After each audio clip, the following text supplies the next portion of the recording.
Hello, and welcome to another fully live episode of Hacking with Friends, where I am the DJ and also need to turn off that shared screen. There we go.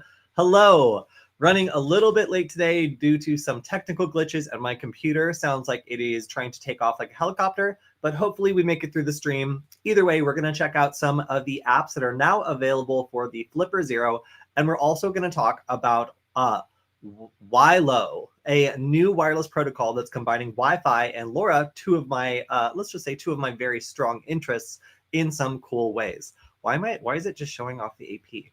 Okay, anyway, so lots to talk about today. I wanted to go ahead and show off some cool resources that are also just becoming available. I think that I mentioned that I did a talk at Hope in New York this year.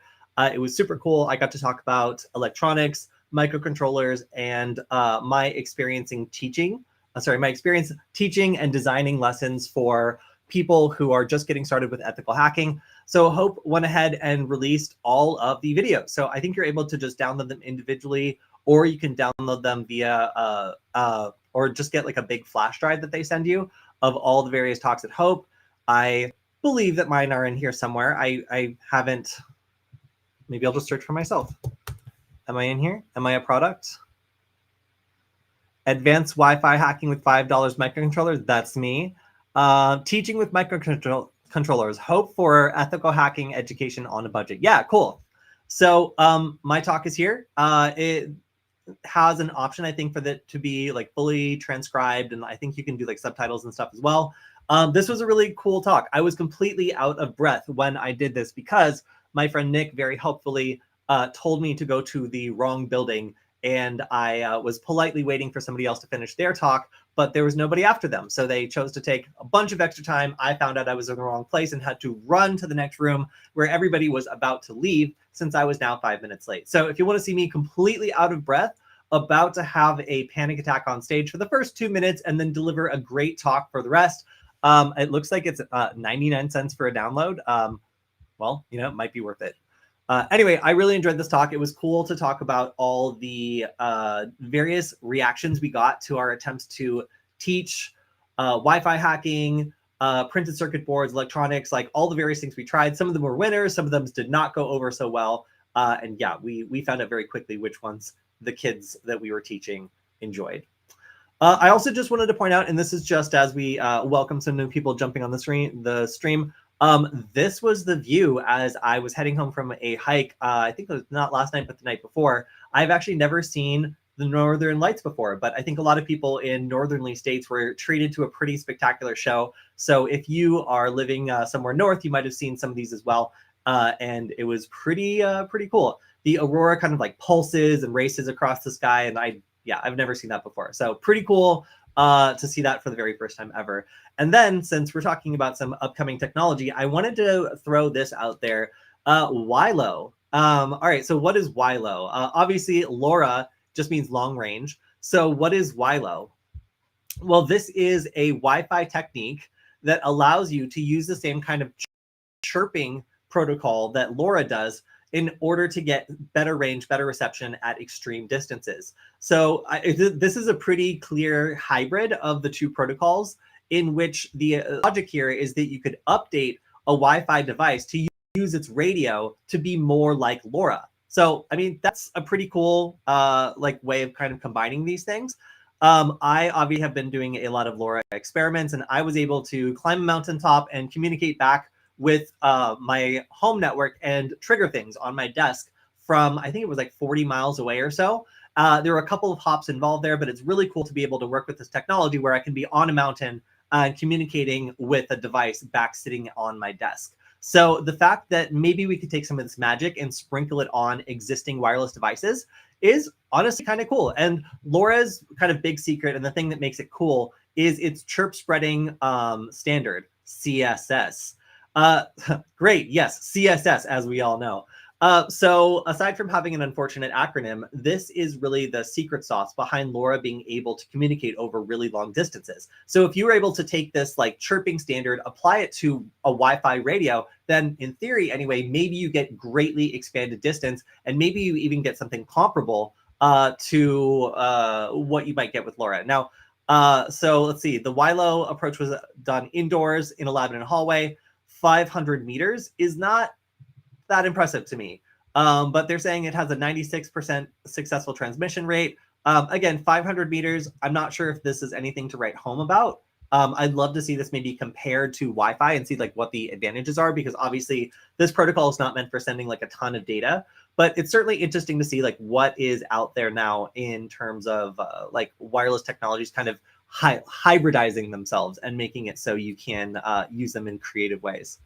All right, cool. So we'll probably talk about that more. I wanted to talk about the Flipper. So the Flipper Zero is able to be controlled in all sorts of ways. And if you have a Flipper, if you're thinking about getting one, then there are all different ways you can connect to it. So I have my Flipper here. I've had it for quite some time.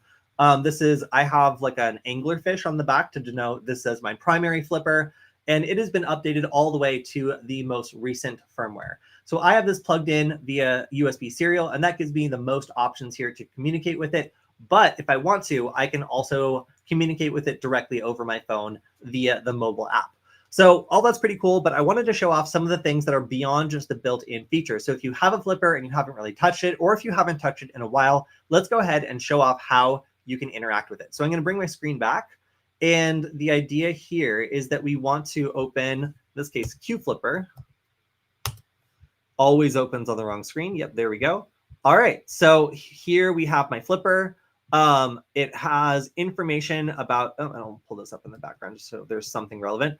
Information about the screen. I can even maximize this, and I can use these buttons here to navigate what I'm doing. Right now, I'm doing some key cracking, no big deal. Nobody needs to know about that, but I can navigate and I can actually see the screen here. So the QFlipper application is, in my opinion, the best and most direct way to update it. I can see it's running release 1.0.1. I can install new updates or hybrid, or not hybrid, but like third-party firmware if I want to right here. And it's very, very useful. Now, this doesn't necessarily have a lot of other things I can do. I can update the firmware here. I can get logs, information. I can browse. I can maybe upload things if I want to, but this isn't a ton of functionality. It isn't like everything that I really want to do. And obviously there's no mention of apps here or anything like that. So unless you are on a smartphone, then this might not actually be the best way to communicate with your Flipper. So instead, let's take a look at Flipper Labs. So you are going to first need to quit QFlipper because these two things can't be running at the same time. They monopolize each other's serial ports. And this is one of the, oh, wait, no, that's not what I want. That's not what I want either. All right. Oh, this is Firefox. That's why. Okay, so you cannot use Firefox for this. That is something that is important to remember. Firefox doesn't have web serial, which means it's not able to connect with the Flipper device. So let me go over to my Chrome and let's see. I'm going to pull this up.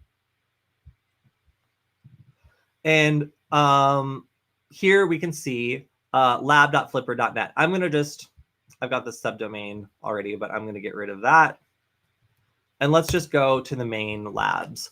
So this automatically connected to my Flipper. You, if you're doing this for the first time, might need to like give it permission to connect to your Flipper. But here I have my Flipper. It is now, I'm able to do basically, this is the screen. I think, can I click to press these? No, I can't. That's too bad. But anyway, I can see the screen. So if I, start doing stuff on here, you can see it's actually updating on the screen, which is pretty cool.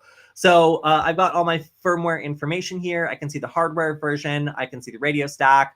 All the cool stuff that are the stats, but then I have these apps. So all these applications have been divided up by categories. We have the ones using the sub-gigahertz radio, RFID, NFC, infrared, GPIO. So that's anything where you're going to need a plug-in. So if you see this GPIO flag, that basically means you need other hardware in order to use it. iButton, USB, games, media, tools, and Bluetooth. So if I wanted to just focus on Bluetooth, let's say I want to create a Bluetooth mouse with my Flipper. I can click here. I can see BT trigger or find my Flipper. Oh, that's interesting. So in this case, if I wanted to, let's say that I want to learn more about this. So I'm going to use the Bluetooth functionality on the Flipper to do something sneaky. I'm going to do find my Flipper. So it's going to use my Flipper Zero as an AirTag. Instructions are here. So let's go ahead and install this. So if I want to install this from the Flipper Labs, I'll click on install and it's done. that's why I think this is pretty cool. Does the existence of web cereal imply the existence of web oatmeal? Thank you for that, Leo. All right, so this is now installed. So that means if I want to, I can go ahead and run this application on my Flipper and actually give it a try. So we'll do that in a second, but I just wanted to shout out some of what I think are the most interesting apps here. If I go away and go back, is that undo? Do I have to? I'll just select all of them, all apps. All right, so let's talk about the ones that I've chosen to install. This one is involving GPIO, so you need to install like a ESP8266 or something like that in order to get web access. But the idea is you can use your Flipper to do web scraping. So that is obviously pretty interesting, using your Flipper as like a web client to be able to download information from websites is pretty cool. Like, this project is interesting to me. Now, again, the GPIO marker means that we're going to need to install hardware in order to use this, but I still think this is one of the apps definitely worth trying. We also have radio scanners. This is listening in on sub-gigahertz radio with audio output. So if you wanted to play something over your Flipper, then this would be scanning around on the available frequencies and outputting any audio it hears. Cyborg detector. This is something that I was using for NFC fingernails. So there are these fingernail like add-ons that are little stickers that have an embedded antenna and LED, and they're NFC reactive. So if you're like paying with your card, they'll actually light up, and the NFC field will provide enough power to actually light up the LEDs on your fingernail. So if I wanted to test this, or if I had some other NFC reactive device, then I could use this cyborg detector to turn on the NFC field and basically turn it on to max and leave it on continuously. Now, this isn't usually the normal type of thing you'll see. For example, when I was in Las Vegas for DEF CON, like, I would hold it up to the card reader on the elevator door, and it would always like pulse on and off as the reader was attempting to read it. But if you want to just turn this on continuously, then it'll cause things like those NFC fingernail stickers to just continuously glow. So pretty cool as a source of power for NFC devices. I use this actually all the time because it's the most convenient way to generate a continuous NFC field to turn on something that is NFC powered. So I love this. There's some cheap NFC powered LEDs that you can get on AliExpress that will light up in response to this, but I found it really cool. So we can also do radio broadcasting. So this is nice because obviously we don't see the NFC tab or the GPIO tab, which means we can actually run this directly on the device. Now, I installed this because it allows us to take Flipper music files, FMF and TXT, and convert them into sub-gigahertz radio files. So what that means is we can play basically any music file here that we've converted into a Flipper-friendly format. So if we want to make a little radio station on a particular frequency, or at least broadcast like briefly something over that frequency, then we would have the ability to do that here. So kind of cool, because between the two apps that I've downloaded, the one that downloads and plays, or the scanner that listens to and plays audio that it receives on the radio, and then this music to sub-gigahertz radio converter, you could send messages from one Flipper to another in an audio format over radio. That I think is pretty cool, being able to take full advantage of the Flipper's sub-gigahertz radio.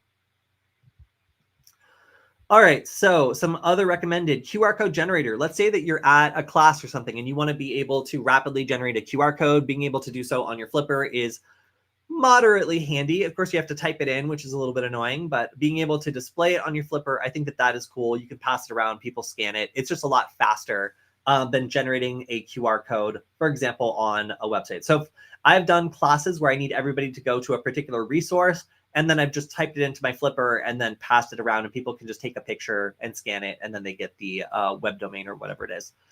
Pretty cool. I thought it was useful. You can also do the same thing with NFC. So you know how you can scan an NFC tag and it'll pop up a URL? Well, this Flipper application will allow you to emulate a tag that is advertising a URL. So I think that's really cool. Being able to pass around a device or basically have people scan your Flipper to get a URL. That's cool for like conferences or other things. I know that people have like business cards and other things you're supposed to like stick to a table where people can scan it. This means you just hide it under the table, put a sticker on top, and boom, you've got the same thing, at least temporarily. So I thought this was a clever usage of the NFC protocol, like to be able to advertise something. And again, this is to me pretty similar to the QR code in terms of its utility. But you could probably use it to make a malicious malicious tag as well. I have not done so.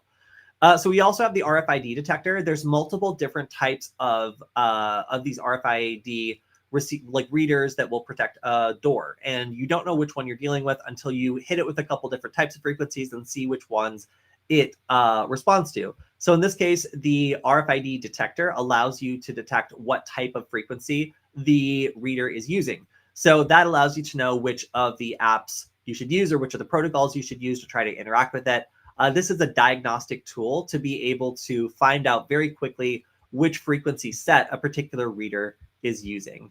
All right, question from the audience. Can't we get LTE SIM on Flipper? So I imagine that would probably be like a GPIO project, if anything, because there are relatively cheap LTE radios that we could theoretically plug into this. And I see no reason why it couldn't then like make data connections and do stuff like that.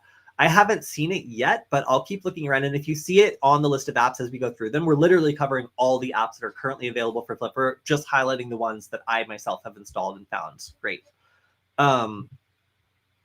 The apps catalog is great because sometimes your favorite firmware doesn't include your favorite apps, like POC SAG scanner, for example, and you can add the apps from there. Yeah.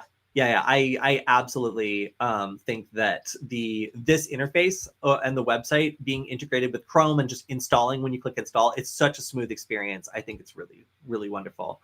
And then another question. So I need 2 flippers. Well, I have.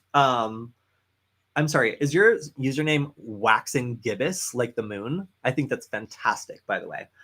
Better than a waning gibbous, anyway. But anyway, Waxing Gibbous, do I need 2 flippers? Well, to send messages over radio from one to the other, yes, you would need 2 flippers. And I myself did buy 2 flippers, but then I've been distributing them to the rest of my team so that we can do some cool hacking experiments. So I actually only have one at the moment. Maybe I'll have to pick up a second one. But yes, I have 2 flippers. I use them to both communicate with each other and then also conduct different types of research. And I also like to conduct head-to-head trials with different firmware. So I'll do like an alternative, like third-party firmware on it and see if it can really do that much more or if it's worse at certain tasks. And that's my argument anyway for having 2 of them. But obviously, not everybody needs to grab 2 flippers in order to enjoy them. Also, hello, Rodrigo. Glad you made it this week. Running a little bit late this week as my computer is struggling per usual, but yeah, it is good to be on. Let's see.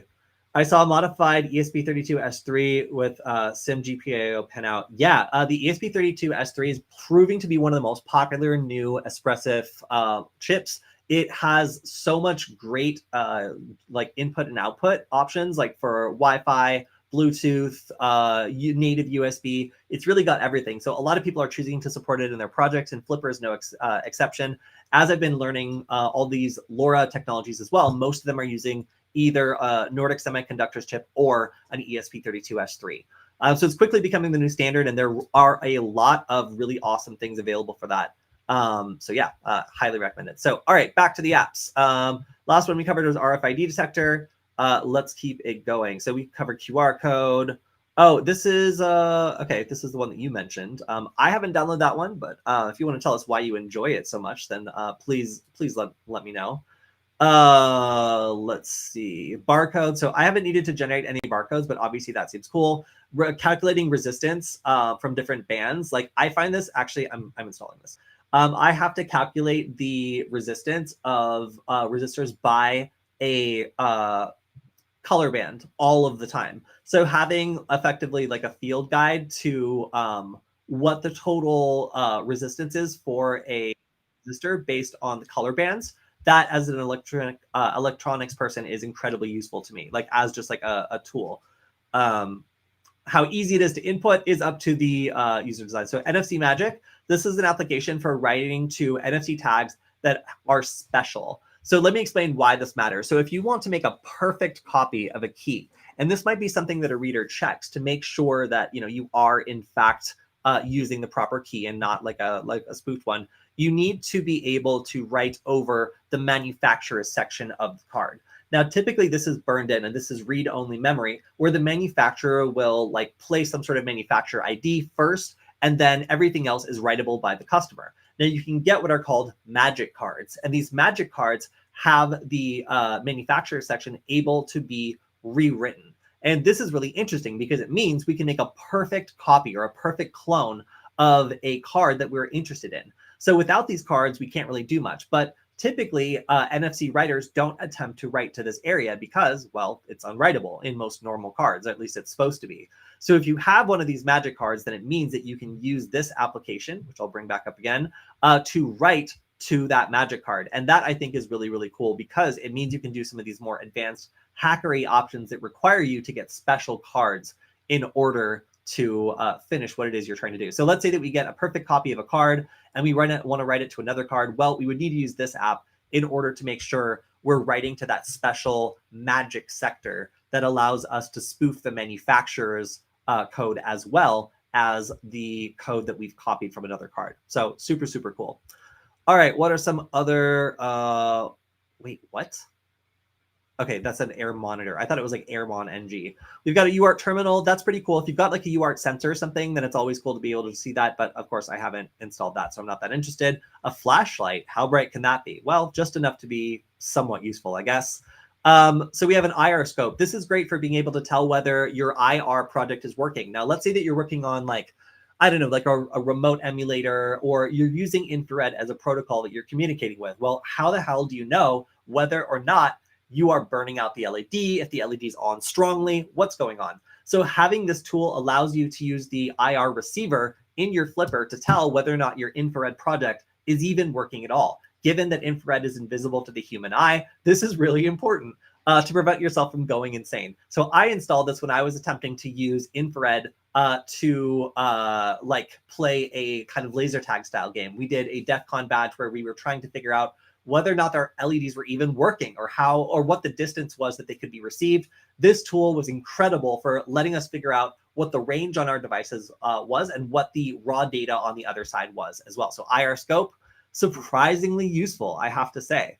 All right, let's go through. All right, so Find My Flipper. Find My Flipper is basically, we kind of covered this already, but it's creating a AirTag. If you didn't see the earlier example that we went through. Sorry, we're continuing on through. Oh, text to speech. So getting your flipper to talk, I found that to be very funny and stupid. So this isn't very high quality, but if you need your flipper to output audio and you want it to be speech, then you can give it a try. As I said, it's not great, but it is definitely a thing that you can do. So next up is Bluetooth trigger. This is for triggering actions on your phone from a distance. So this turns on the Bluetooth radio and allows you to connect to another device and then trigger, for example, your camera. So imagine you're on vacation, you want to put your phone somewhere, and then you want to trigger it remotely when everyone's ready. This prevents you from having to get everybody together and then like hope that the shutter goes off at the right time. Instead, you can just tap your phone. You can tap your flipper, which will control your phone and set off the shutter when you're ready to take the picture.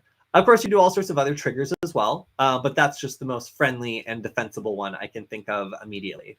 Light meter, this one needs GPIO. You need to plug in something. I do use this sort of thing for photography, but the fact it needs extra stuff is like not as useful for me.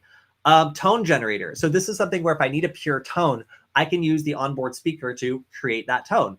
I think for output, like if I wanted to create like a complex tone, or if I need a specific tone for any reason, then I can use this as a reference to make sure that if I'm generating a tone, or I'm in my code attempting to generate a particular tone, I can match it here and make sure it sounds correct. Let's see, a voltage calculator. This is, oh yeah, a simple Ohm's law calculator. Again, this is another like electronics reference thing. Osmotron. Yes. Orgasmatron. Yes. So this is another flipper add-on that allows you to use it for the purpose of testing the onboard rumbler, we'll call it. So, lots of applications there for being able to turn on that particular part of the flipper's hardware. I will leave the rest to your imagination. Let's see, what else do we have? BMI Air Mouse. So this is probably my favorite one. If you want to create a simulated mouse and you want to connect over Bluetooth and then move that mouse around and click on things, then this is probably the most advanced, or at least most interesting application of the Bluetooth radio. I think that without some applications that allow you to remotely control something, then the Bluetooth feature is not as exciting as I was really hoping for. So being able to quickly maybe like run a script that pairs with your flipper as a Bluetooth mouse might be something that, I don't know, gets you remote control over a device while your friend is using it. I personally use it to annoy my friends while they are using a device that has a Bluetooth receiver. I just pair it as one of the available mice and find that you can do all sorts of things that are confusing remotely before somebody realizes what's going on. So that's my list of kind of recommended apps on the Flipper Zero that I've either tested out, tried out, or used for various purposes. I am curious though, if anybody is I don't know, like has a particular app that they're interested in or things that I haven't covered. I know a couple of you were shouting them out in the chat, and I'm definitely interested to hear which ones you are interested in covering more, except for the Rumbler. Probably we've covered that one enough. All right, so that is most of what I wanted to cover on the Flipper Zero, but I also wanted to show a couple of these other options here. So we have the files section, and this is where you can go through and see some of the things that you perhaps downloaded or generated. This is going to be where all the things that you have captured are. So if you have cards that you've saved, if you have other radio bursts that you saved, Flipper has a couple different ways of saving radio information. If you have a particular protocol that it recognizes that you want to save information from, it'll just read the information and store it in the proper protocol and make it really easy to replay. If you have an unknown signal and you don't recognize the protocol, then you can store like several seconds of radio traffic and just kind of reverse engineer it later, or just replay that audio or replay the radio signals without understanding what they are in a replay attack. This is pretty useful for anything that is outside the Flipper's knowledge of protocol. So that means like anything that is kind of like a rare signal that maybe doesn't have support within Flipper, but can easily just be recorded and then replayed. You can actually go ahead and go into the internal storage or the SD card and extract that information and study it in other programs. You can convert that into other things. So if you need to explore your Flipper and you need to download, for example, like a radio file and then replay it or open it in another program to do further analysis because maybe the Flipper doesn't have built-in support for that particular protocol, this, I think, is something that would be really useful and good for you to be able to access. So remember, if you need to access specific files on your Flipper and you want to analyze them in another program, then the file section of Flipper Labs, pretty useful. So then we also have our command line interface. So if we want to see how to control our Flipper over the command line, we can type a question mark and it gives us a list of all the different commands that are available. I think help also shows the same commands. So, oh yes, Vibro, great. Does it give me a list of all the subcommands? Nope.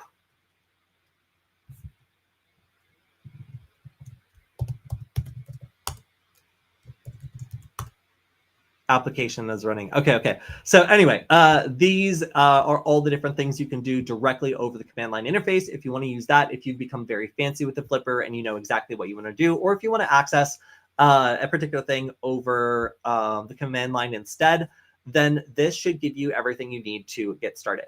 So we also have NFC tools. So NFC tools means that you can, let's see. It means that you can gather all of the reader keys that you collected on your Flipper, and you can start to use your computer's power to crack them instead. Now, this doesn't seem to be working very well on my Flipper. It says loading log like forever, and it doesn't ever really seem to finish this task. So it means a couple of things. Either there are no logs on my Flipper, or I have filled up the logs so much, which actually might be the case, that it's taking an exceptionally long time to load them. So I can also see we can do the manual attack. Let's see if it runs. Is it going to run? It doesn't seem like it's going to run.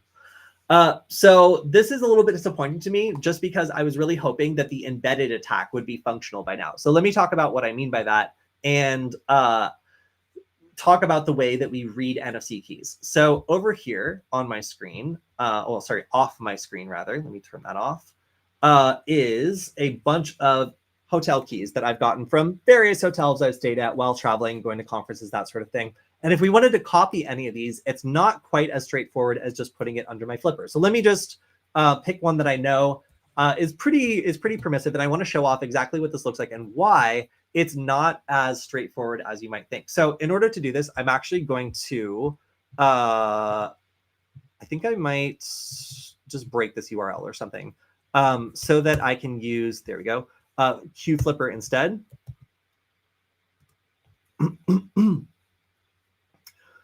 All right, and I'm going to expand the screen and show exactly what it looks like to attempt to read. Let's go back. All right, so I'm going to go NFC. I've got this card that I want to read. It's a hotel key card. I'm going to click on read, and it's going to say, don't move. And then it's going to attempt to read it, and it's going to do its very best. Now we can see on the screen here, there's a couple things that we're doing. We're finding keys and we're reading sectors. So we want to go through and unlock all the various sectors to read them. And then we also need keys in order to read the full amount of data that's stored here.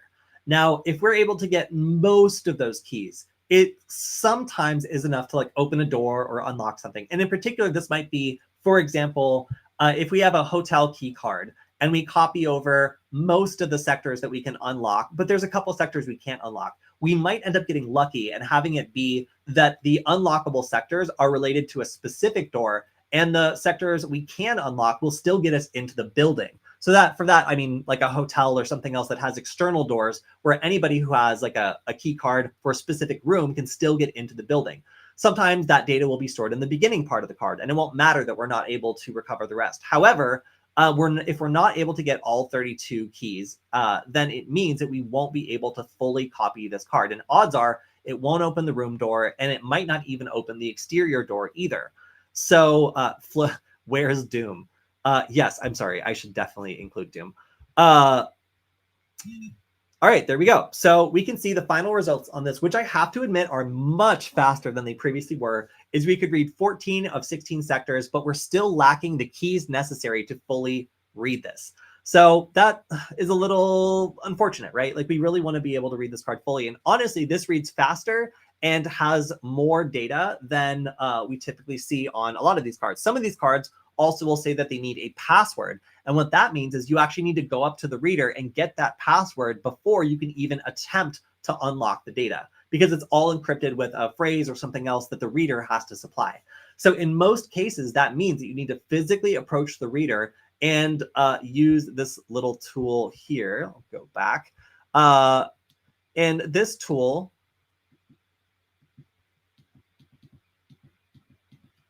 extract my fair keys. We need to go up and touch the reader. And what it's going to do is it's going to extract the keys and allow you to then attack them using the power of the actual computer or phone that you're connected to, instead of the rather puny power of the flipper. So if I do this and touch the door, touch the reader, and then attempt to unlock this, I should be able to use the cracked keys to read the remaining sectors and perfectly copy this card. So if you're new to using the Flipper Zero to crack cards, then this is kind of the standard way it's been done. And I've been hoping that the nested attack that they've been talking about would be working in a relatively short amount of time, but it looks like the nested attacks are not working. Let me find for nested. So you can see it's included in Flipper Labs. Oh, can't connect to Flipper. That's because I'm in QFlipper. Let me get rid of that. All right, so I'm disconnecting from QFlipper. I'm going to refresh this, and let me show you the status. So Flipper nested. Interesting, right? Cool. Well, let's install it. Oh, no, failed to fetch application build. So this is not installable. As far as I can see, it is not possible to get this working. There's apparently a detailed guide here. Perhaps the Russian version is still working, but let's go ahead and see what it says. So it still says that you can get the compiled application, but then when you try to get it, it says, come back later, buddy. I'm like, all right. So it seems as though this project has been pulled, and also that there are some problems. So in the bottom, they mentioned that there are some issues with this. And also you need like a Python script running on the other side in order to connect and then run the computer side of this attack. So nested attacks are unique. It means that you can potentially extract the key information without going after the reader. It lets you skip a step. And that's why I was so excited to try this out and see whether or not it was in a more mature phase. It seems honestly like it's in a less mature phase than it was before. So barring some sort of update or some other sort of, I don't know, just like add-on, I think that maybe this attack is not quite working yet. And hopefully it will be. I don't know if it's going to be integrated into the way Flipper does this in the future, but I've seen them talking about wanting to include this attack. And I think that overall, it's one of the ones that I'm really interested in. So it seems like most of these applications are useful, working. Some of them are not. And you might find some of these applications that just don't install because the GitHub repositories they're pointing towards or the build that they're pointing towards are no longer either supported on the firmware that you're running or no longer maintained. So Flipper Nested was actually the reason why I wanted to do this segment. It was the one I was most excited about. And I have to point out that, yes, it is not, in fact, working as well as you might think. The installation process is much more complicated than these other ones. And it seems as though there are some pretty serious limitations still. So, yeah, I'm not totally sure why I haven't been able to dump all the NFC keys from my Flipper. I know I have a lot of them.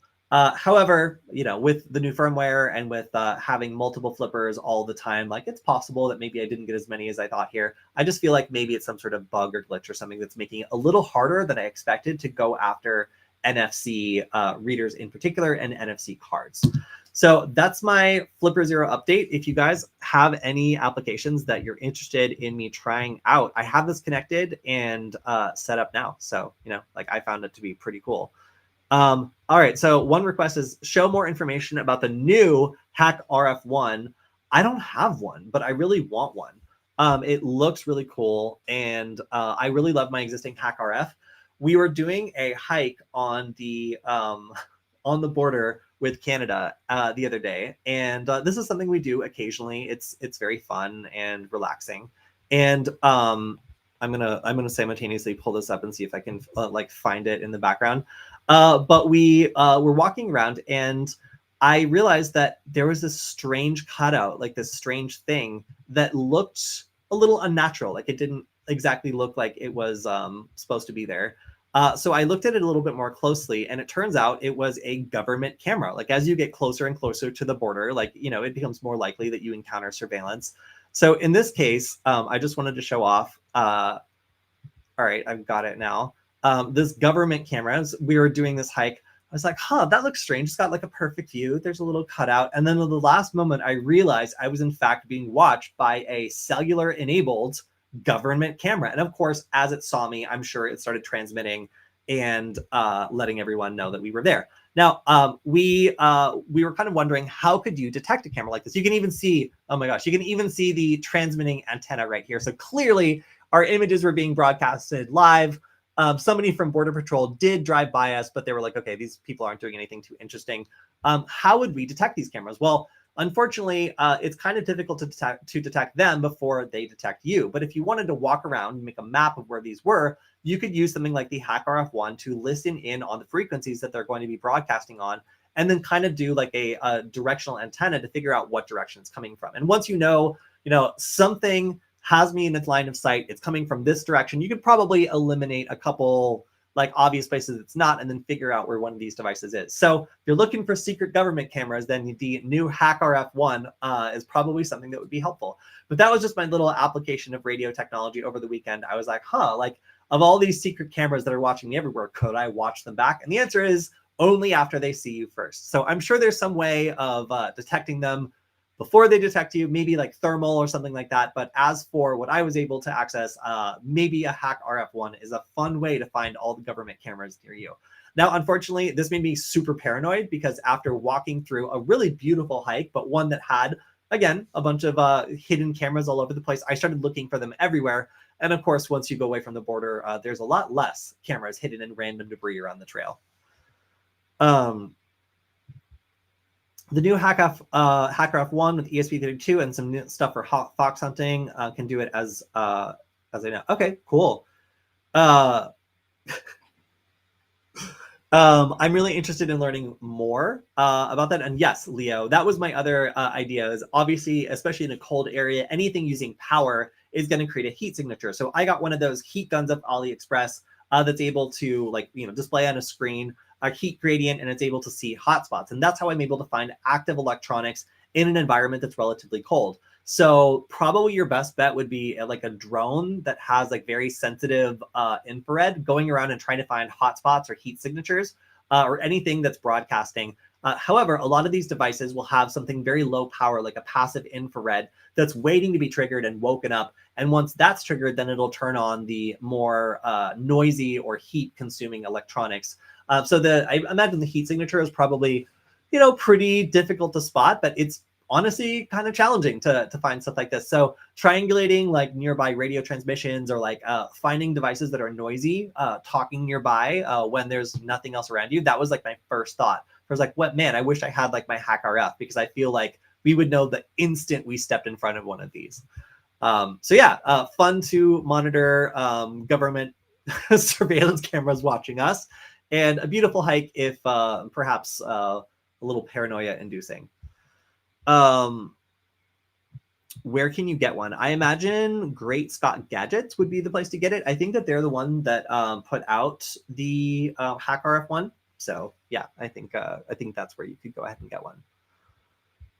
So there's another project that I wanted to point out, and this is a project that I was hoping would be a little bit more useful. I like to shout out tools I think are going to be useful or cool or interesting, and this one I thought would be really cool. But as of right now, I haven't been able to get it working all the way, but I still wanted to shout it out in case anybody else is able to. It's got versions already pre-compiled, and I thought that would make it easier to flash. It wasn't. I haven't gotten any serial output out of this. I'm not exactly sure if I'm doing anything wrong, but this project seems very cool. So let's say that you have a cat, as I do, and that cat is going out into places that are increasingly far away, and I want to make sure that if the cat doesn't come back, I can fly around and figure out where the cat is. And I want to use something I already have. So I have a bunch of AirTags. AirTag collars are like a couple of dollars. What if I put an AirTag on the cat, and then I use something like an ESP32 to fly around and detect that AirTag and figure out where the cat is? Now, this would not be useful in a city where there's tons and tons of AirTags, because AirTags change their identifier every 15 minutes. They do this in an encrypted way that you can't really relate back to anything unless you connect back to Apple servers, which hold all the keys. So that means if this was in a densely crowded area that has lots of AirTags, this would not be a useful way of tracking a cat. But let's say your cat is off in a field or a wooded area where there's going to be no AirTags. Well, then this actually could be pretty useful. So my intention here was using this project, which detects AirTags using the ESP32. You can see it supposedly supports the ESP32 S3, and then combine this with our LoRa boards. So over here, not on my screen, I have an example of how we built these LoRa backpacks, and these nuggets have an ESP32 S3, which is capable of scanning for Bluetooth, and then the backpack has a LoRa chip on it that is enabling it to communicate over multiple miles if necessary, to send back information about what it's found from Bluetooth. So in theory, you could strap this underneath the drone, you could fly it around where your pet might be, and it would send you messages over LoRa telling you the Bluetooth signal strength if it does in fact detect a AirTag while it flies. That means you would get live information, kind of like a hotspot, a hot and cold kind of like search method, where you're able to actually identify what area your pet might be in and then kind of zero in on it as well. So I thought this would be a really cool and kind of a human way of applying this technology for something that is pretty common nowadays. AirTag collars are something that are pretty useful, but if it's in a giant field, unless I want to fly around with an iPhone strapped underneath the drone, which by the way is the actual best way of doing this, if you have a drone that can support the weight, it's very difficult to then use like an AirTag unless you're walking around with an iPhone and kind of searching manually. So to speed that up, I thought I would give this a try. I spent a couple hours troubleshooting it this week, and I wasn't able to get it fully working, but I'm hoping that by next week, I'll be able to figure out what's going on and give an example of tracking down a pet from the air using an AirTag scanner. So again, I want to do some more Bluetooth hacking. I think it's a really cool protocol. It's not as easy to get started with as Wi-Fi is, but a lot of the microcontrollers that we're working with now have Bluetooth built in. So some of these cool applications combining Bluetooth with LoRa. Obviously, our other kind of technology we were talking about today was combining Wi-Fi with LoRa. So it's kind of cool maybe trying to combine Bluetooth and LoRa to do something useful. Again, maybe not super useful in a city or a place with a lot of anonymous AirTags constantly changing their identifier. You wouldn't be able to track a specific one, but still in an area without much without many AirTags in it and without much Bluetooth traffic, it could give you an indication of where your pet has scurried to. You gotta catch your cat to wear it first, which might be the actual hard part. Yes, we have 2 cats. One of them just goes in the full reverse the second you put a collar on him and will just run backwards until he can take the collar off. The second one doesn't care. So our fortunately, the one that doesn't care is the one that started sneaking into a wild space where I'm a little worried about foxes and bald eagles and all the other things that, you know, live in this area. So if I wanted to make sure that if he gets stuck in a tree or, you know, is treed by a predator, I can find out where he is and bring him back. Seems like it would be worth the potential scratches, which I already had plenty of getting that collar on.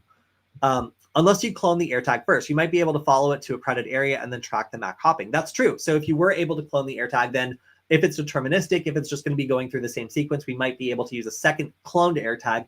And we also do have emulators. So if I wanted to take a different ESP32S2 and emulate an AirTag, then I could actually do it on both ends. The thought is that the AirTag is like generally it's weather sealed, it's got a good battery on it, it's going to last for a long time, and they're very cheap. So I kind of prefer to use a standard AirTag if at all possible, just because that means it's a little bit easier to get your hands on and get started with. Like obviously like custom modded firmware, it's great, but cats get into a lot of stuff. And like the smaller it can be, I think it's probably going to be safer for the pet. And just to make sure that like they're not hauling around some like really giant thing with a big old battery pack. Why not get the pet a LoRa module? So that's an interesting thought. So I guess like all the reasons I just said about like making sure that it's very small, making sure that it's sealed. In theory, though, a small LoRa module that has like a built-in GPS, provided it was, you know, quite small and about the same size and weather sealed. You know, there's a lot of like ifs and like other requirements here to make sure the cat doesn't destroy it, or to make sure that it's cheap enough that if the cat does get in like a scuffle or gets like stuck on something, that AirTag could pop off, and then you're just using the drone maybe to find the AirTag the cat left on a tree somewhere. Let's see. What is the best firmware for a flipper in 2024? So I have not been tracking some of the other third-party ones. I've given them a shot, and I wasn't too super impressed by some of the built-in modules. Obviously, being able to open like Tesla charging ports is pretty cool, but aside from that, I wasn't wowed by some of the other like Rogue Master and stuff like firmware bundles that I tried. So I might need to revisit this and maybe do a review of how they stack up. I wish I had my second flipper now that I think of it. But either way, this is something where you can definitely try out some tools that might not be included in the official firmware of Flipper because it might be too illegal, or it might be illegal in some countries, so they just felt like they needed to remove it. But if you do want to check out some of the unrestricted third-party builds on Flipper, then there are some interesting Easter eggs in there. I just myself have not found them super helpful. So maybe if you have some recommendations, I would love to check them out. I was looking into LoRa trackers. They're all big. Yeah. So I did find some really interesting, super cheap LoRa boards that are about $13 on AliExpress. They seem pretty cheap. They're like the LoRa like sticks. And you would still need to attach GPS to that. You still need a battery. You still need power management. Like, you know, there's a lot of stuff that you still need to do here. So using an AirTag and then making the receiver the custom thing that maybe can't get thrown around that much, to me anyway, made sense, just because pets are unpredictable, and having the smallest, most durable and rugged thing that's also cheap enough that if it gets lost, I don't care. That's kind of the idea here. But yeah, my hacker brain was immediately like, oh, make a custom LoRa tracker that just sends, you know, their location every 15 seconds. And that would be ideal. I just worry that it would get wet, it would get stuck on something, or it might be too large for the pet to effectively walk around with. I'd rather have my drone, you know, sagging and barely able to hold my battery and like my LoRa stack than my cat. I'm running Momentum. All right, so that's one that I'd actually never heard of. So if you've got your favorite third-party Flipper Zero firmware, please let me know. I'd like to try it out, and maybe we could do another Flipper Zero segment talking about all of the various like third-party builds that you can run on it. Again, there's some stuff that's a little too spicy for the main firmware. So if you want to try something out that is not covered in the official firmware, it might be illegal in a different country. Maybe it's legal in your country still. That's a perfectly legitimate reason for trying out some of these Flipper forks that have the spicier things on them. All right, so that's about all the time we have today. Started a little later today, but I wanted to make sure everything was working properly. And I have to give a big shout out to my computer for not failing, despite the fact that it sounds like it's trying to cool down the entire room. Thank you also to everyone hanging out today. We're going to do another cloud security lab. Oh, and I wanted to show you, just wait. Next week, when we do this cloud security lab, you're actually going to be able to see it. Look at this. I figured out how to make the font huge. So if you want to check it out on the last stream, I did one of our first Burp Suite tutorials where I was showing off how you can get OS command injection provided that somebody along the way of the shared security model makes a mistake. So this sort of misconfiguration happens all the time. In this case, we're running an insecure application that is basically running a bash script in order to execute a stock check. And by manipulating the request that we're sending out, the post request, we're able to change values and instead inject something by using an escape character and making it so that our bash script runs instead. So pretty fun, pretty cool. If you didn't see it last time, you might have to squint, but we'll make sure that the next one that we do covering cloud security is also large enough for you to follow along as well. So I know I've talked a lot of smack about the Burp Suite Community Edition being rate limited. If I'm doing any of these labs that involve brute forcing, it is super, super unfun. However, for some of these other labs where you're learning about modifying parameters and all the various tools available for you to like poke around at a web application and get into learning about cloud security and finding vulnerabilities, then it's actually quite useful. And I would say the Burp Suite Community Edition is very well documented. It's going to work really good for you if you're doing a lot of these labs. Just if it says brute forcing, then you can flip on over to OWASP Zap, which is completely like not nerfed in any way, shape, or form. And you can do almost all the same things that you do in Burp Suite in Zap as well. So that was a lot of fun.